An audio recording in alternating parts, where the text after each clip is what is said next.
शंकर के मंदिर में जाकर शिव जी को जल चढ़ाकर जब कोई चंदन की 3 लाइन भगवान शंकर के शिवलिंग पर खींचता है, शंकर उसका हाथ पकड़कर उसका भाग्य लिखना प्रारंभ कर देते हैं।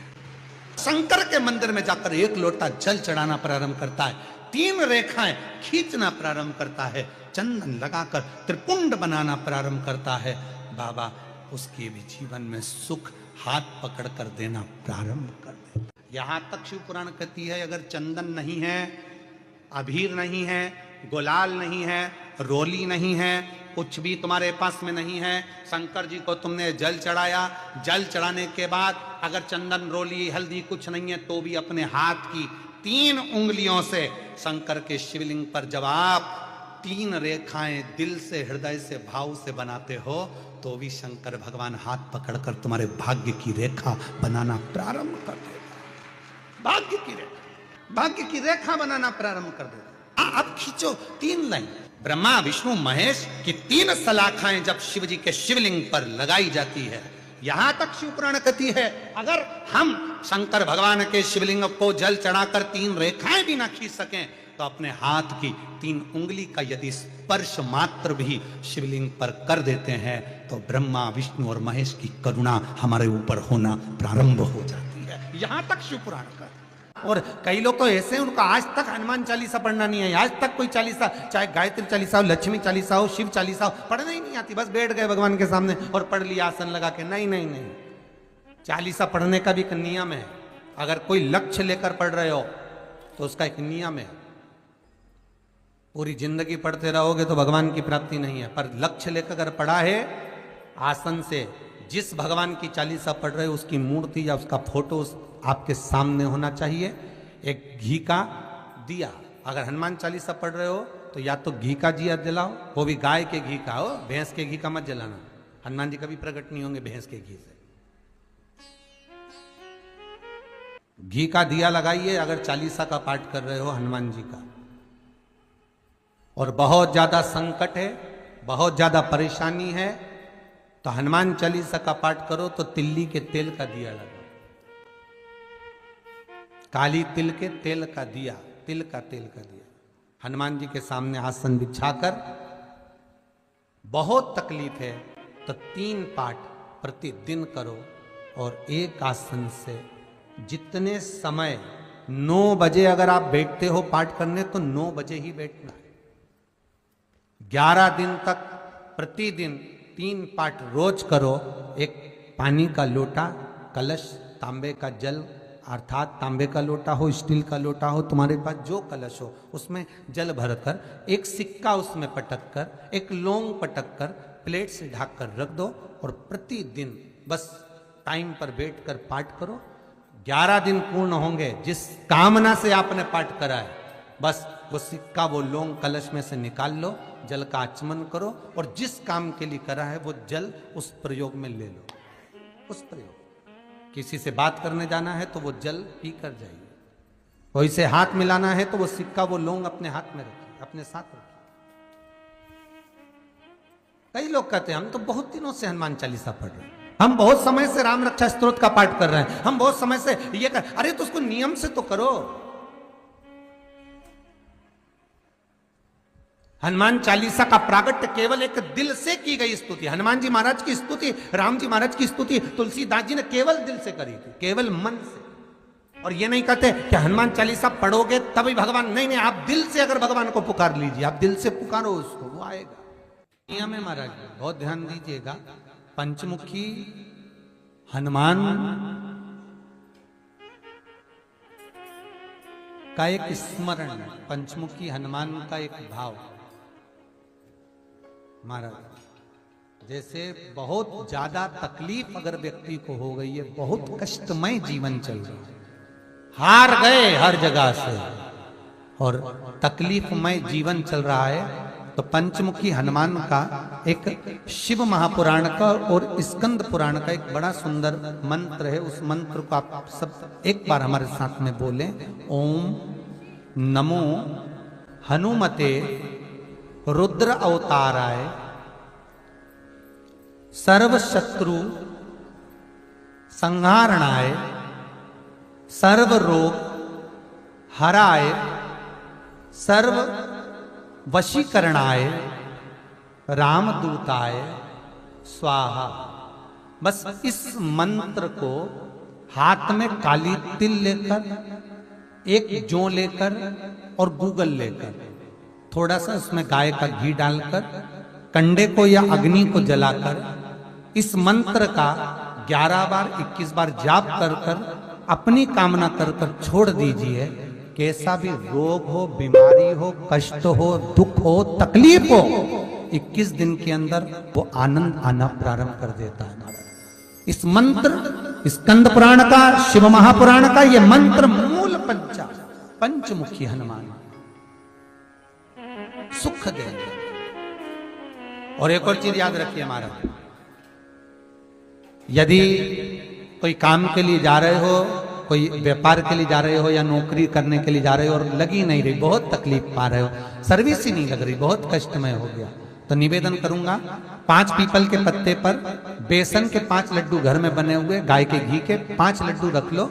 उस लड्डू के बीचों बीच एक आटे का दिया और उसमें तिल्ली का तेल डालकर इसी मंत्र का प्रयोग कर कर पंचमुखी हनुमान का किसी भी हनुमान के मंदिर में जाकर, दक्षिण मुखी हनुमान के मंदिर में जाकर उसको रख कर आ जाइए। इसके बाद आप उस काम के लिए जाइए, आपका काम सफल हो जाएगा। आपको किसी को नहीं कहना पड़ेगा कि हाथ जोड़ना नहीं पड़ेंगे, किसी के पांव नहीं पड़ना पड़ेंगे, तुरंत काम होगा।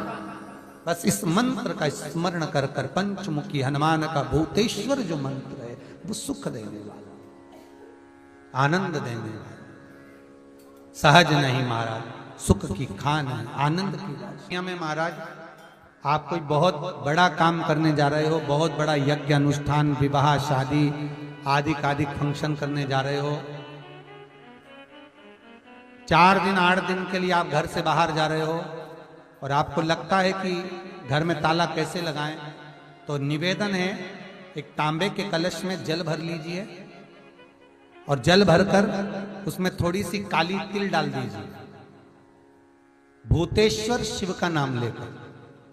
कौन से शिव का? भूतेश्वर, शमशानवासी भूतेश्वर शिव का नाम लेकर काली तिल डाल दीजिए, कलश को प्लेट से ढक दीजिए, घर के किसी भी भाग में उसको रख दीजिए। उसके बाद आप चले जाओ। किसी की सामर्थ्यता नहीं है कि उस घर में कोई पांव रखे, किसी की सामर्थ्यता नहीं है। और अगर कोई भूले से पांव भी रख दिया तो 22 दिन या 21 दिन के अंदर उसको, जैसे लोगों को हवा आती है, बस उसको चक्कर आना चालू हो, बाल खोल खोल के घुमा मिलेगा। शास्त्र प्रमाण करता है हमारा भूतेश्वर शिव। ये कलश जो होता है ना, जल का जो पात्र होता है, ये साधारण नहीं होता, सहज नहीं होता महाराज। जैसे आज आपने मेरी लाज रखी, रक्षा करी और किसी को आने नहीं दिया, विनती स्वीकार करना। आपका जल पात्र भूतेश्वर के नाम से काली तिल से जहां रखा जाए उस गृह में कोई प्रवेश ना कर पाए।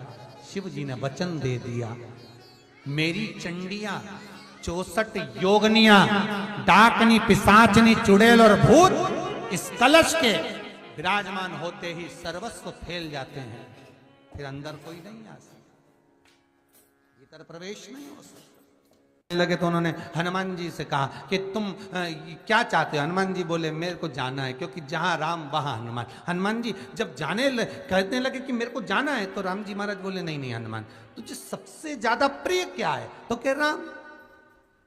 तो हनुमान तू कह रहा है सबसे ज्यादा प्रिय है, राम प्रिय है, तो एक बार जिस समय देवऋषि नारद का अपमान हुआ, विश्वामित्र बाबा का अपमान हुआ, उस समय पर एक राजा ने जब अपमान करा तो तूने उसको राम नाम लिखकर एक जगह पर बिठा दिया और कहा कि तू राम नाम जपते रहे। उसने राम नाम जपा। तब हनुमान याद कर, मेरे सम्मुख में तू खड़ा था और युद्ध होने वाला था, तो तूने क्या कहा था?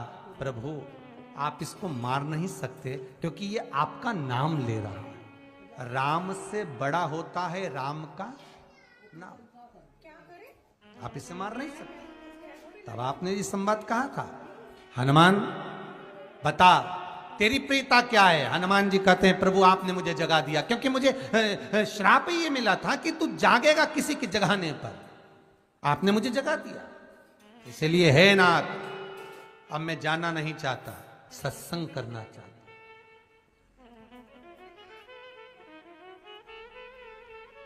श्री राम जी का चरित्र है। अब मैं सत्संग करूंगा, भजन करूंगा, नाम जाप करूंगा, पर राम जी जानते हैं हनुमान से कहा, हनुमान मेरा जाने का समय आ गया, मुझे तो जाना पड़ेगा ना। सीता पृथ्वी में चली गई, मुझे भी जाना है। मैं सरयू के जल में अपने प्राणों को त्यागूंगा, मानव का शरीर है, इसको त्यागना तो पड़ेगा ना हनुमान। हनुमान जी बोले तो त्याग दो, त्यागने में क्या दिक्कत है, त्यागो आप तो। पर दिक्कत एक बहुत बड़ी है। तो राम जी ने जैसी कहा दिक्कत बहुत बड़ी है, तो हनुमान जी पूछे ऐसी कौन सी दिक्कत है? हनुमान जी के शब्द सुने तो राम जी बोले, जब जिस समय पर तुम सूर्य को निगल गए थे, इंद्र को क्रोध आया था, और इंद्र ने तुम पर वज्र का जब प्रहार करा था, जब वज्र का प्रहार इंद्र ने करा, तब तुम्हारा नाम हनुमान हुआ। तब सारे देवी देवताओं ने तुम्हें वर प्रदान करा। उस जगह पर यमराज भी खड़ा था, तो यमराज ने तुम्हें वर दिया था कि जहां हनुमान होगा वहां यमराज नहीं होगा। अब दिक्कत यह है कि मुझे प्राण त्यागना है और तू मुझे 1 मिनट के लिए नहीं छोड़े, तो यमराज आएगा कैसे? दिक्कत वहां अड़ी पड़ी।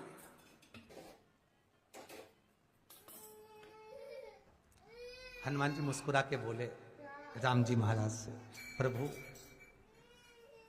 मैं आपके बिना रह नहीं सकता। तो राम जी बोले, मैं भी जानता हूं कि तू मेरे बिना नहीं रह सकता, पर एक काम तो कर सकता है ना। क्या? मैं अगर कोई काम बताऊंगा तो तू करेगा कि नहीं करेगा? हनुमान जी बोले, आपका काम और मैं ना करूं,